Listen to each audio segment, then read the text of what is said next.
প্রশ্ন, মহিলাদের জামা কাপড়, শাড়ি, ব্লাউজ, বোরকা ইত্যাদি আয়রন ইস্ত্রি করার জন্য দোকানে যাওয়া জায়েজ হবে কি? এটা যাইব কে কইতির বিনি অন ইস্ত্রি মেশিন একটা ওয়ালটন, স্যামসাং, সনি র্যাঙ্কস থেকে লইলে মাত্র 1000 টাকা।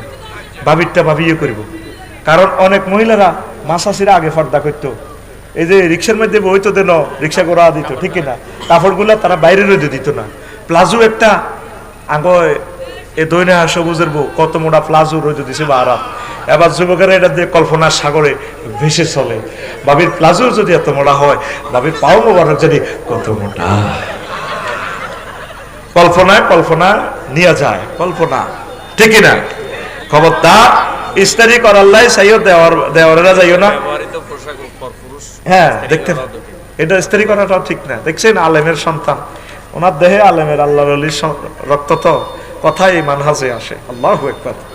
এই মহিলাদের এই জিনিসগুলো পর্দা, তাকওয়ার খেলা, এগুলো আম্মা নিজে নিজে ইস্তারি করব বা তার হাজব্যান্ডে করে দিব, অসুবিধা নেই। খবরদার, এই প্রশ্নটা একটা দামি প্রশ্ন, বিস্তারিত বলতে পারলাম না রে। এগুলো বলবো একদিন, আমার ভাইয়েরা অনেক ব্যস্ত, এই কারণে দ্রুত এক জবাব দিচ্ছি।